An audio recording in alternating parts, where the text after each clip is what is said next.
Friends, कैसे हैं आप सब लोग। So welcome to all in this video. So guys, आज इस वीडियो में हम बात करने वाले हैं अबाउट प्रोस्टाग्लैंडिन। सो सबसे पहले तो आप सब लोगों को पता होना चाहिए कि प्रोस्टाग्लैंडिन जो है एक तरह से इन्फ्लामेटरी मीडिएटर है और हमारे बॉडी में इसके बहुत सारे फंक्शंस है जो हम आगे डिस्कस भी करेंगे आने वाली वीडियोस में। सो आज इस वीडियो में हम बात करेंगे कि प्रोस्टाग्लैंडिन बनता कैसे है, इनके टाइप्स देखने वाले हैं। तो चलिए शुरू करते हैं। तो यहाँ पे हमारे पास जो सेल मेम्ब्रेन होती है, सेल मेम्ब्रेन जो प्लाज्मा मेम्ब्रेन उसको हम बोलते हैं। तो सपोज ये आपकी प्लाज्मा मेम्ब्रेन, मैंने आपको वैसे एग्जांपल के लिए बनाई हुई प्लाज्मा मेम्ब्रेन।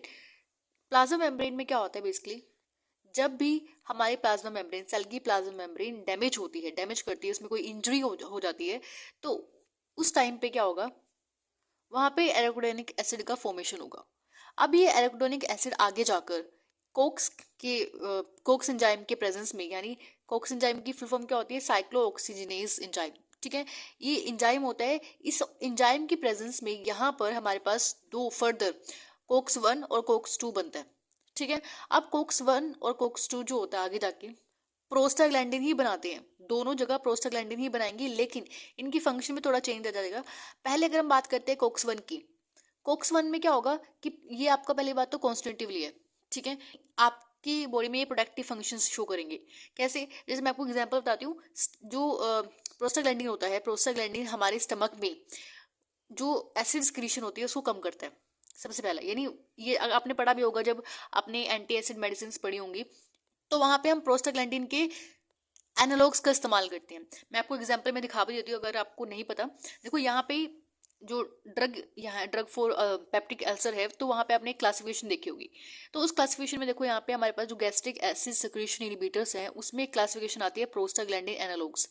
इसका मेडिसिन का नाम भी देख लो, मीजोप्रोस्टोल। तो यहाँ पे ये मेडिसिन आपका एज अ जो सिक्रीशन हुई है एसिड की, उसको कम करने के लिए होता है और यहाँ पे म्यूकस की प्रोडक्शन को बढ़ा देते हैं, ठीक है। तो ये जस्ट एग्जांपल के लिए मैंने लिखा है, बाकी और भी काफी सारे प्रोस्टाग्लैंडिन के फंक्शंस जो हम नेक्स्ट वीडियो में डिस्कस करेंगे। अब देखो, ये तो हमारी बॉडी का एक प्रोटेक्टिव फंक्शन था, ठीक है। लेकिन अगर हम बात करते हैं कोक्स 2 की, तो यहाँ पे भी प्रोस्टाग्लैंडिन तो सेक्रेट होता है, लेकिन ये देखो जो कोक्स 2 होता है ना, ये हर बारी हमारी बॉडी में नहीं बनता। ऐसा नहीं कि बनता ही रहता है, लेकिन ये क्या होता है बेसिकली, जब जब भी हमारी बॉडी में ज़्यादा इंजरी, जब भी सेल इंजरी होती है या कोई भी सेल डैमेज होती है, तो उस टाइम पे साइटोकाइनेज रिलीज होता है। देखो यहाँ पे लिखा हुआ है मैंने, जब भी इंजरी होगी या डैमेज होगा तो यहाँ पे साइटोकाइनेज रिएक्शंस होती हैं। आपको पता होना चाहिए चीज़ कि जब भी इंजरी होगी तो साइटोकाइनेज रिएक्शंस होती है। तो उस टाइम पे जब भी साइटोकाइनेज रिएक्शन बढ़ जाती है, ठीक है, जितनी ज़्यादा इंजरी होगी उतनी ज़्यादा साइटोकाइनेज रिएक्शंस बढ़ेंगी। और उस टाइम पे क्या होगा, जब भी साइटोकाइनेज रिएक्शन बढ़ती हैं, तो यहाँ पे कोक्स 2 का सिक्रीशन या मतलब एक्सप्रेशन जो है वो बढ़ जाता है, ठीक है। तो यहाँ पे एक्सप्रेशन किस वजह से हुआ है, साइटोकाइनेज रिलीज होने की वजह से कोक्स 2 का एक्सप्रेशन बढ़ चुका है, ठीक है। अब ये कोक्स 2 आगे जाके प्रोस्टाग्लैंडिन ही बनाएगा, सेम चीज। लेकिन ये प्रोस्टाग्लैंडिन दो चीजों में काम आता है। ये देखो, ये कॉन्स्टेंटिवली भी काम करता है और पैथोलॉजिकल भी काम करता है। अब कॉन्स्टेंटिवली में बेसिकली किडनी में, ब्रेन में, फीटस में अपने फंक्शन शो करता है, ठीक है। जैसे इसकी इनकी जो ये आगे फंक्शन है, हम आगे वीडियो में डिस्कस करेंगे कि किडनी में, ब्रेन में, फीटस में क्या फंक्शन शो करता है। इसके बहुत सारे फंक्शन थे, तो उसको नेक्स्ट वीडियो में, सेपरेट वीडियो में मैं इसको डिस्कस करूंगी, ठीक है। अब यहाँ पर हमारे पास पैथोलॉजिकल भी होते हैं इफेक्ट। अब क्या इफेक्ट होगा, पहला हमारे पास है इन्फ्लेमेशन और पेन और फीवर। अब ये तो पैथोलॉजिकल हुआ है ना, फीवर किसी को आना अच्छा तो नहीं लगता, लेकिन ये फिर भी एक तरह से पैथोलॉजिकल फंक्शन है, इन्फ्लेमेशन, पेन होना, तो ये सारे क्या आएंगे, पैथोलॉजिकल फंक्शन होंगे।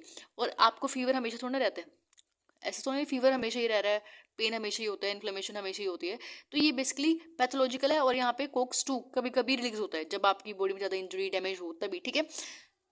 तो आई होप आपको ये छोटी सी क्लासिफिकेशन समझ आई होगी।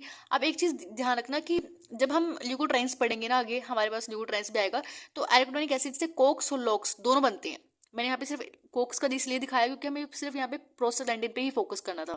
लेकिन जब हम लॉक्स पढ़ेंगे ना, ल्यूकोट्राइन्स पढ़ेंगे, तब हम वहाँ पे आपको लॉक्स का भी दिखाएंगे। आगे आगे वीडियो में मैंने एक और डायग्राम बनाया, उसमें आपको दोनों चीजें दिखाई हुई है, कोक्स और लॉक्स, ठीक है। वो हम नेक्स्ट वीडियो में डिस्कस करेंगे। और एक चीज मैं आपको यहाँ पे दिखा दूं कि जो इन्फ्लेमेशन हो रही है, पेन हो रही है, इनका मैकेनिज्म ऑफ एक्शन क्या है, मतलब ये सॉरी मैकेनिज्म क्या है, इन्फ्लेमेशन होने का, पेन होने का, फीवर होने का क्या मैकेनिज्म है, वो मैं आपको थोड़ा सा यहाँ बताती हूँ। देखो, जब भी हमारी बॉडी में प्रोस्टाग्लैंडिन रिलीज होता है, तो हमारी जो ब्लड वेसल्स होती हैं, वहां पे देखो, ये हमारे अभी नॉर्मल केस में भी ब्लड वेसल है, इस ब्लड वेसल पे प्रोस्टाग्लैंडिन के रिसेप्टर्स होते हैं, ठीक है। अब ये रिसेप्टर्स प्रोस्टाग्लैंडिन जो होता है उन रिसेप्टर्स को एक्टिवेट करेगा, ठीक है। जब भी रिसेप्टर एक्टिवेट होंगे तो हमारे जो वेसल्स है, ब्लड वेसल है, उसके अराउंड क्या होते हैं, टिश्यूज होते हैं।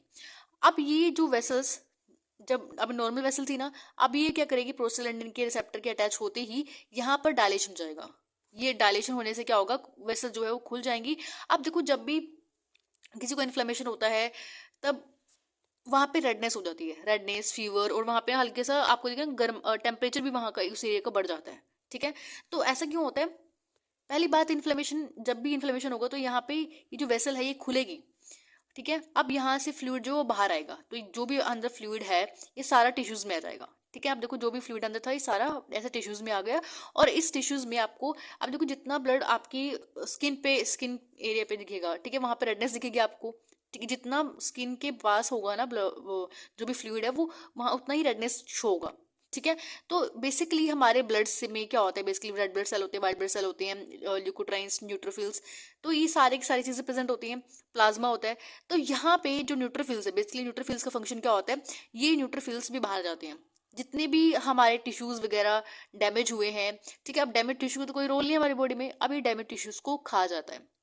तो ठीक है, यहाँ पे तीन चीजें होती हैं, तो तीन स्टेप्स में होता है। पहले तो है कैपिलरी परमेबिलिटी, यहाँ पे जो कैपिलरी जो परमेबिलिटी है, यानी कैपिलरी जो है डायलेट करेगी, खुल जाएगी, तो जो भी पोर्स है वहां से सारा फ्लूइड बाहर आ जाएगा। ठीक है, तो पहला है कैपिलरी परमेबिलिटी, दूसरा है माइग्रेशन ऑफ न्यूट्रोफिल्स, तो जो भी न्यूट्रोफिल्स अंदर प्रेजेंट थे वो सारे बाहर आ जाते हैं। ठीक है, अभी न्यूट्रोफिल्स जब बाहर आते हैं तो ये न्यूट्रोफिल्स का फंक्शन क्या है, खाना, सेल्स को खाना, तो यहाँ पे फैगोसाइटोसिस होती है। ठीक है, तो आई होप आपको ये देखो, फीवर का मैकेनिज्म ऐसा होता है कि जो प्रोस्टाग्लैंडिन है वो हमारे हाइपोथैलेमस को जाके एक तरह से बोलते हैं कि इम्बैलेंस होता है, जिस वजह से टेम्परेचर जो है रेगुलेट नहीं हुआ था। ठीक है, तो यहाँ पे टेम्परेचर को रेगुलेट करने के लिए प्रोस्टाग्लैंडिन का हमारे हाइपोथैलेमस का रिगार्डिंग रोल होता है, जिस वजह से हमारे बॉडी का टेम्परेचर बढ़ जाता है। ठीक है, तो वो हम आगे भी देखेंगे इसका रोल। उसके बाद इन्फ्लेमेशन मैंने आपको बता दिया कैसे होती है, रेडनेस होगी वहाँ पे, टेम्परेचर थोड़ा सा उसका चेंज हो जाएगा, ठीक है, इंक्रीज हो जाएगा। तो इस तरह से इन्फ्लेमेशन और जो फीवर है वो होता है। आई होप आपको ये चीज़ समझ आई होगी। सो नेक्स्ट वीडियो हम इनके फंक्शंस के ऊपर डिस्कस करेंगे, and thank you for watching this video. Have a nice day.